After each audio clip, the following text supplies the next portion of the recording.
키트루다라는 약 들어보셨어요? 전 세계에서 매출 1위 의약품이에요. 면역 항암제인데 기적의 치료제로 불리고 있어요. 왜 그럴까요? 폐암, 간암, 췌장암 이런 암들은 이후가 굉장히 나빠요. 초기에는 증상이 없다가 3기, 4기 말기로 진행되면 그때서야 이상함을 느끼거든요. 그때는 이미 늦은 거예요.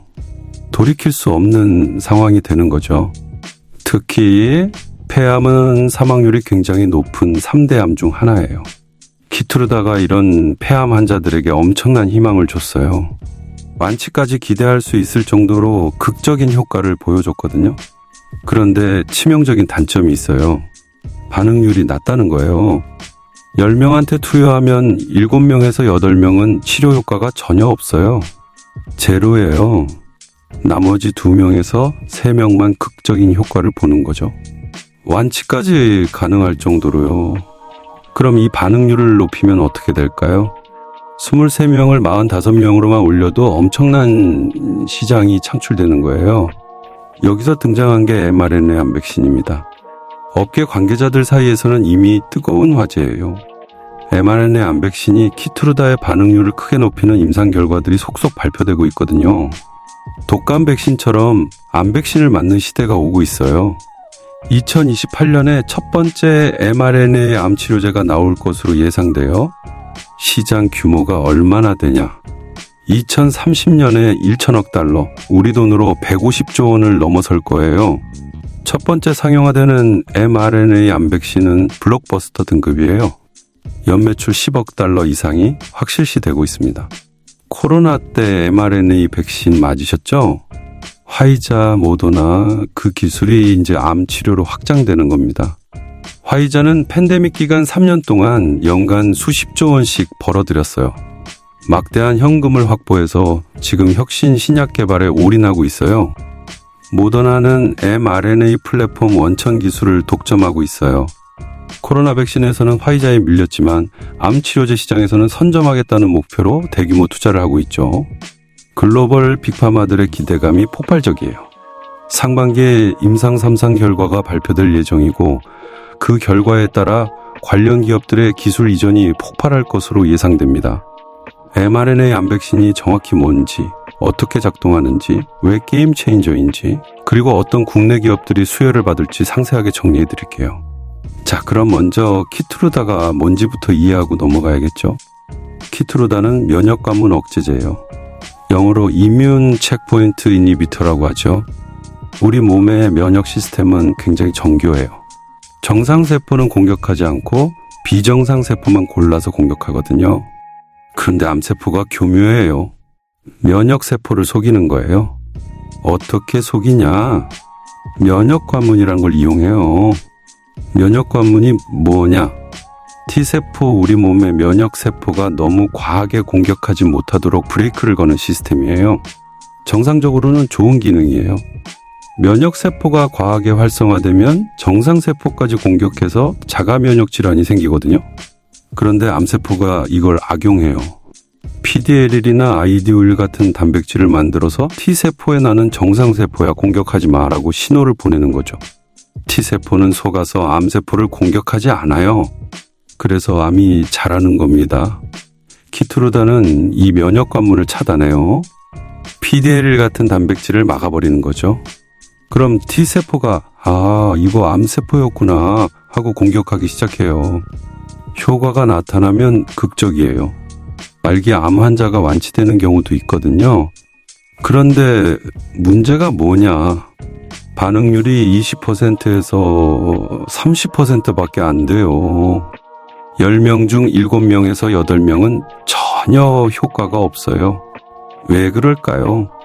환자마다 암세포의 돌연변이가 다르기 때문이에요. 암은 정상세포에서 돌연변이가 생겨서 무한증식하는 거예요. 정상적으로는 세포가 일정 크기 이상 자라지 않고 일정 기간 지나면 사멸하잖아요. 그런데 암세포는 계속 자라요. 죽지도 않아요. 신생혈관을 만들어서 주변 영양분을 빨아들이고 그 혈관을 통해 다른 장기로 전이도 해요. 문제는 환자마다 돌연변이 종류가 다르다는 거예요. A 환자는 KRAS 유전자 변이, B 환자는 P53 유전자 변이, 이런 식이죠. 키트루다는 면역 관문만 차단해요. 돌연변이 자체를 고치지는 못하는 거죠.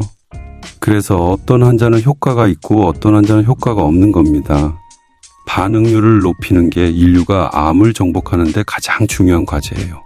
20%에서 30%를 40%에서 50%로만 올려도 시장 규모가 2배로 커지는 거죠. 수백조 원 규모예요. 그래서 글로벌 빅파마들이 병용요법을 연구하고 있어요. 키트루다를 코어로 두고 플러스 알파로 다른 치료제를 병용하는 거죠. 체내 면역세포를 활성화시키거나 암세포 돌연변이를 직접 고치거나, 여기서 등장한 게 mRNA 암백신입니다. mRNA 암백신이 키트루다의 반응률을 67%까지 끌어올렸다는 임상 결과가 발표됐어요. 67%가 얼마나 대단하냐? 기존 20%에서 30%의 2배 이상이에요. 게임 체인저인 거죠. 그럼 이제 mRNA 암백신이 어떻게 작동하는지 살펴볼까요? 코로나 때 mRNA 백신 맞으셨죠? 화이자나 모더나요? 저도 모더나 맞았어요. 그때 어떻게 작동했냐? 코로나 바이러스의 스파이크 단백질을 우리 몸에서 만들게 하는 거였어요.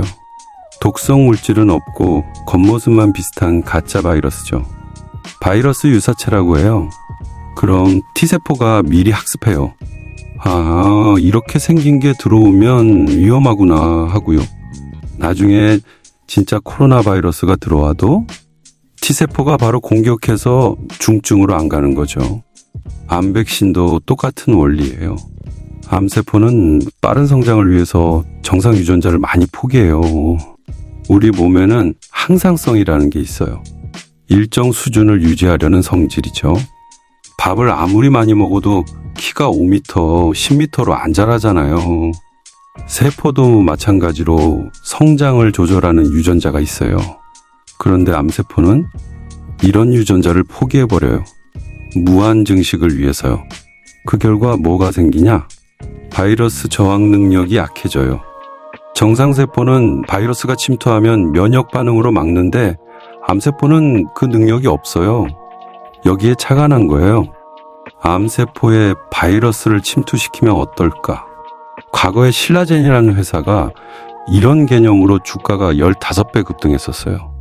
2017년이었죠. 팩사백이라는 항암 바이러스를 개발한다고 해서요. mRNA는 바이러스 유사체를 만들어요. 진짜 바이러스는 아니고 바이러스처럼 생긴 거죠. 2가지 방법이 있어요. 첫 번째, 암세포에 정상 유전자를 집어넣는 거예요. 예를 들어 KRAS 편이요. KRAS는 세포 성장을 조절하는 유전자예요. 췌장암 환자의 90% 이상이 KRAS 변이를 보여요. 폐암, 대장암에서도 자주 발견되고요. 스티브 잡스가 췌장암 말기로 사망했잖아요. 췌장암은 정말 치료가 어려운 암인데 KRAS 변이를 타겟하면 치료할 수 있는 거죠. mRNA에 정상 KRAS 유전자를 넣어서 암세포에 전달해요. 그럼 암세포가 뭘 하냐? 정상세포처럼 변해요. 무한 증식이 아니라 일정 크기 이상 안 자라고 일정 기간 지나면 사멸하는 거죠. 생로병사 중에 로, 늙음도 안 하고 병듦도 안 하고 죽음도 안 하던 암세포가 정상 유전자를 받아서 제대로 늙고 병들고 죽는 거예요. 두 번째, T세포 유전자를 조작하는 거예요. 원래 T세포는 암세포 단백질을 타겟할 수 없어요. 앞서 말한 면역 관문 때문이죠. mRNA로 T세포 유전자를 바꿔버려요. PDL1이나 IDO1 같은 면역 관문 단백질을 공격하도록 유전자 조작하는 거죠. 그럼 T세포가 암세포뿐만 아니라 면역 관문도 공격해요. 이중으로 치는 거죠. 핵심은 뭐냐? mRNA가 환자별 맞춤형이 아니라는 거예요. 초기에는 환자 암세포를 채취해서 유전자 분석하고 맞춤형 치료제를 만들어야 했어요. CAR-T 세포 치료제처럼요. 그럼 한 환자당 6주가 걸려요. 비용도 억 단위고요. 시장 확장이 어렵죠. 그런데 mRNA 암백신은 KIS 변이나 P53 변이처럼 빈번한 돌연 변이를 타겟해서 대량 생산하는 거예요. 암종이나 돌연 변이 유전자 상관없이 대량 생산이 가능하면 시장이 폭발적으로 커지는 겁니다. 자, 여기서 잠깐 여러분께 정말 중요한 말씀 드릴게요. 지금까지 제가 말씀드린 내용들, 이거 단순한 전망이 아니에요. 실제로 외국인이나 기관 투자가들은 이미 베팅하고 있는 산업이고 업계 관계자들 사이에서는 이미 공공연한 사실이거든요. 그런데 문제는 뭐냐? 이런 정보를 제때 캐치하는 게 쉽지 않다는 거예요. 이런 정보들이 뉴스로 나올 때는 이미 주가가 움직인 뒤인 경우가 대부분이에요. 그래서 우리 구독자분을 위해 특별히 준비했습니다. 화면에 크게 띄워드린 전화번호 보이시죠? 이 번호로 문자 주시면 구독자분들께만 드리는 특별 이벤트를 진행하고 있습니다. 투자에 필요한 정보를 알려드리고 있는데요. 먼저 첫 번째, 실시간 정보방 입장이 가능해요. 여기서는 급등 가능성이 있는 종목들, 발표 일정 같은 정보들을 실시간으로 공유하고 있습니다. 뉴스보다 빠르게 시장이 반응하기 전에 먼저 알 수 있는 거죠. 두 번째, 급등주 검색기예요. 어떤 종목이 급등할 가능성이 있는지 미리 포착할 수 있는 시스템입니다. 거래량, 외국인 매매, 기관 동향 같은 데이터를 종합해서 분석한 결과를 제공해드려요. 세 번째, 대장주 종목 바뀝니다. 앞으로 대장주가 뭔지, 대장주가 어떻게 움직이는지 이런 핵심 정보들을 드려요. 시장에서는 대장주가 제일 먼저 움직이고 가장 많이 오르거든요. 네 번째, 테마주 정보예요. 지금 어떤 테마가 뜨고 있는지, 앞으로 어떤 테마가 부각될 가능성이 있는지 업계 동향과 글로벌 트렌드를 바탕으로 분석한 정보를 제공합니다. 다섯 번째, 실시간 단타 종목도 받으실 수 있어요. 당일 급등 가능성이 있는 종목들, 단기 수익을 노릴 수 있는 타이밍 정보를 실시간으로 드립니다. 이 모든 무료 특별 이벤트 중에서 여러분이 원하시는 걸 선택하실 수 있어요. 화면에서 참여 전화번호 확인하고 실시간 정보방 입장 원합니다. 급등주 검색기 받고 싶습니다. 대장주 정보 주세요. 실시간 단타 종목 원합니다. 이런 식으로 원하시는 무료 정보 문자로 작성해서 보내주시면 됩니다. 정보를 빨리 아는 것과 늦게 아는 것, 그 차이는 여러분도 경험으로 잘 아시잖아요. 특히 지금 같은 시기는 더욱 그래요. 시장이 폭발적으로 성장하고 있고 국내 기업들의 글로벌 계약 소식이 연이어 터지고 있는 상황이거든요. 이런 호재들을 미리 알고 대응하는 것과 뉴스 보고 뒤늦게 아는 것, 완전히 다른 결과를 만들어내요. 다시 한번 말씀드립니다. 1초면 신청 가능하니까 지금 바로 신청하시고 필요한 정보 받아가세요. 기회는 준비된 자에게만 옵니다. 정보의 속도가 수익의 크기를 결정하는 시대예요. 자, 그럼 다시 본론으로 돌아와서 중요한 정보들 말씀드릴게요. 그럼 이제 실제 임상 결과가 어떻게 나왔는지 살펴볼까요? 모더나가 최근 ESMO, 유럽 임상종양학회에서 데이터를 발표했어요. PDL1과 IDOE를 동시 타겟하는 암 백신을 개발 중인데 일상에서 이상 임상 데이터가 나온 거죠. 결과가 어땠냐? 면역세포 활성화와 면역 반응 증폭이 동시에 나타났어요. 재발성 난치성 고형암 환자에게 키트루다와 병용 투여했어요. 객관적 반응률 ORR, 이게 얼마나 나왔냐? 67%예요. 67%가 얼마나 대단하냐? 키트루다 단독 투여는 20%에서 30%거든요. 2배 이상 높아진 거죠. 암 백신이 암 예방을 넘어서 치료요법으로서 잠재력을 입증한 겁니다. 화이자도 가만히 있지 않아요. 화이자는 독일 바이오엔테크 그리고 글로벌 빅파마 로슈와 함께 암 백신을 공동 개발하고 있어요. 유럽 전통 제약사들과 미국 기업들이 경쟁하고 있는 거죠. 유럽에서는 모더나에게 특허권을 인정해줬어요. 그런데 미국에서는 화이자도 인정받고 있어요. 화이자가 미국 기업이니까요. 결국 중요한 건 미국 시장이에요. 세계 최대 제약 시장이거든요.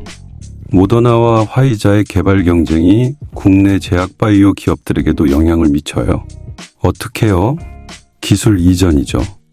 최근 국내 제약 바이오 시장에서 가장 뜨거운 게 기술 이전이에요. 펩트론, 리가켄바이오, HLB 비만 치료제나 항암제 기술 이전으로 수조 원대 계약을 맺으면서 주가가 수천 % 급등했어요. mRNA 암백신도 마찬가지예요. 모더나나 화이자 임상 결과가 좋게 나오면 관련 기술 보유 국내 기업들이 재평가받는 거죠. 특히 모더나는 지금 후기 임상 3상을 진행하고 있어요. 상용화 직전이에요. 키트루다 제조사 머크와 공동 개발하고 있어요. 키트루다가 전 세계 매출 1위 의약품이잖아요. 상용화 가능성이 굉장히 높아진 거죠. 화이자는 어떻게 했냐? 팬데믹 기간 3년 동안 연간 수십조 원씩 벌었어요. 막대한 현금을 확보해서 혁신 신약 개발 기업들을 인수하고 있어요. 비만 치료제 개발 기업도 인수했어요. 메인은 뭐냐? mRNA 플랫폼이에요. 신생 플랫폼이거든요. 이제 막 상용화되기 시작한 거죠. 백신 외에는 아직 상용화된 mRNA 의약품이 없어요. 잠재력이 엄청난 거죠. 독감 백신처럼 암 백신을 맞는 시대가 오고 있어요. KRAS나 P53 같은 돌연변이가 생기지 않게 미리 백신을 맞는 거예요. 독감 안 걸리게 독감 백신 맞는 것처럼 암 안 걸리게 암 백신을 맞는 거죠. 만약 암이 생기더라도 백신 효과로 치료가 되는 거예요. 작년부터 유럽에서 폐암, 흑색종, 두경부암 대상으로 mRNA 항암 신약 임상이 빈번하게 진행되고 있어요. 2028년에서 2030년에 최초 승인될 것으로 전망돼요. 후기 임상 3상 결과는 상반기에 발표될 가능성이 높아요. JP모건은 헬스케어 컨퍼런스나 미국 아마케 AACR에서 발표될 거예요. 2030년 시장 규모가 1천억 달러, 150조 원을 돌파할 거예요. 글로벌 빅파마들은 차세대 모달리티가 절실한 상황이에요. 1세대는 화학 항암제, 2세대는 표적 항암제, 3세대는 면역 관문 억제제, 4세대는 ADC 치료제예요. 5세대는 mRNA 암 백신이 유력해요. mRNA 치료제는 암을 넘어서 면역질환, 희귀질환까지 치료 영역을 확장하고 있어요. 백신에서 시작해서 난치성 질환 치료로 2세대 mRNA 시대가 열리는 겁니다. 그럼 이제 구체적으로 어떤 국내 기업들을 주목해야 할까요? 첫 번째는 제넥신입니다. 제넥신은 mRNA 기반 표적 단백질 분해제를 개발하고 있어요. TPD라고 하죠. Targeted Protein Degradation이에요. 어떻게 작동하냐? 질병을 유발하는 단백질을 표적해서 분해하는 거예요. 암세포가 만드는 비정상 단백질을 찾아서 제거하는 거죠. 그럼 암세포가 살 수 없어요. 제넥신의 핵심 기술은 LNP 플랫폼이에요. LNP가 뭐냐? 리피드 나노파르크, 지질 나노입자예요. mRNA를 우리 몸에 전달하는 수단이에요. mRNA는 불안정해서 그냥 주사하면 금방 분해돼요. 그래서 지질 나노입자로 감싸서 보호하는 거죠. 코로나 백신도 LNP 기술을 썼어요. 제넥신은 백신 전달용 LNP 플랫폼을 보유하고 있어요. 현재 폐암 치료제 임상을 진행 중이에요. 폐암이 얼마나 중요하냐? 사망률이 가장 높은 암 중 하나거든요. 키트루다의 주요 적응증이기도 하고요. 제넥신의 mRNA 폐암 치료제가 성공하면 블록버스터 등급이에요. 글로벌 빅파마가 주목하는 이유가 뭐냐? 기술 이전 가능성 때문이에요. 제넥신은 글로벌 빅파마와 기술 수출 논의가 활발하게 진행되고 있어요. 최근 국내 제약바이오 시장에서 가장 뜨거운 게 기술 이전이잖아요. 펩트론은 비만 치료제 기술 이전으로 주가가 수천 급등했어요. 리가켄바이오는 ADC 치료제 기술 이전으로 수조 원대 계약을 맺었고요. HLB, D&D 파마텍 여러 기업들이 기술 이전으로 폭등하고 있어요. 제넥신도 mRNA 암 백신 기술을 가지고 있으니까 기술 이전 가능성이 높은 거죠. 상반기에 모더나나 화이자 임상 결과가 발표되면 mRNA 암 백신 시장 기대감이 폭발할 거예요. 그럼 관련 기술 보유 기업들이 재평가받는 거죠. 제넥신이 그 수혜를 받을 가능성이 높아요. 리스크도 있어요. 아직 임상 단계라 상용화까지는 시간이 걸려요. 기술 이전도 확정된 건 아니에요. 협상이 결렬될 수도 있고요. 하지만 mRNA LNP 플랫폼 보유, 폐암 치료제 임상 진행, 글로벌 빅파마와 논의 진행 중 이런 요소들은 분명한 강점입니다. 두 번째로 살펴볼 기업은 한미약품입니다. 한미약품은 국내 제약기술력 1위에서 2위 기업이에요. 유한양행과 함께 가장 뛰어난 그룹으로 평가받고 있죠. 한미약품은 항암 신약 개발에 특히 강해요. 글로벌 학회 AACR, ASCO, ESMO에서 국내 최다 항암 후보 물질을 발표하고 있어요. 최근 기술 이전 가능성이 높은 제약바이오 기업 중 하나로 주목받고 있어요. 한미약품이 수년 동안 뭘 개발했냐? mRNA 항암 신약이에요. 특히 KRAS 변이 암 백신을 개발하고 있어요. KRAS 변이가 얼마나 중요하냐?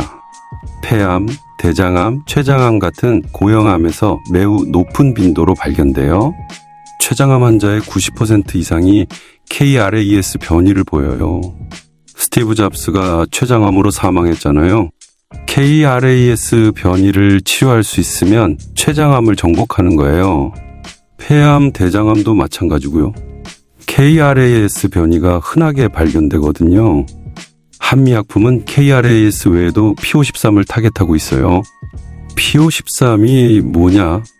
세포 사멸을 조절하는 유전자예요. 정상세포는 일정 기간 지나면 사멸해요. 늙고 병들고 죽는 거죠. 그런데 암세포는 P53 변이가 생겨서 사멸이 안 돼요. 생로병사 중에 병듦과 죽음을 안 하는 거예요. 계속 무한 증식만 하죠. P53을 타겟하는 mRNA 치료제를 개발하면 암세포가 정상적으로 사멸하게 만드는 거예요. 한미약품의 강점은 뭐냐? 파이프라인이 풍부해요. KRAS, P53 여러 타겟을 동시에 개발하고 있어요. 하나가 실패해도 다른 게 성공할 확률이 높은 거죠. 글로벌 빅파마 입장에선 포트폴리오가 다양한 기업이 매력적이에요. 한 번에 여러 기술을 라이선싱할 수 있으니까요. 상반기에 모더나, 화이자 임상 결과가 발표되면 mRNA 암 백신 시장 기대감이 폭발해요. 그럼 한미약품 같은 관련 기술 보유 기업들이 재평가받는 거죠. 한미약품은 과거에도 기술 이전 경험이 많아요. 글로벌 빅파마와 네트워크가 탄탄하거든요. 리스크도 분명히 있어요. 임상이 예상대로 진행될지는 지켜봐야 해요. 경쟁사들도 많아요. mRNA 암 백신 시장에 글로벌 기업들이 뛰어들고 있거든요. 기술 이전도 확정된 건 아니에요. 협상이 결렬될 수도 있고 계약 조건이 기대에 못 미칠 수도 있죠. 하지만 국내 최상위 기술력, KRAS, P53 타겟 파이프라인, 글로벌 네트워크, 항암 신약 개발 경험 이런 요소들은 분명한 강점입니다. 자, 오늘 mRNA 암 백신과 관련된 투자 포인트들을 상세하게 살펴봤어요. 감사합니다.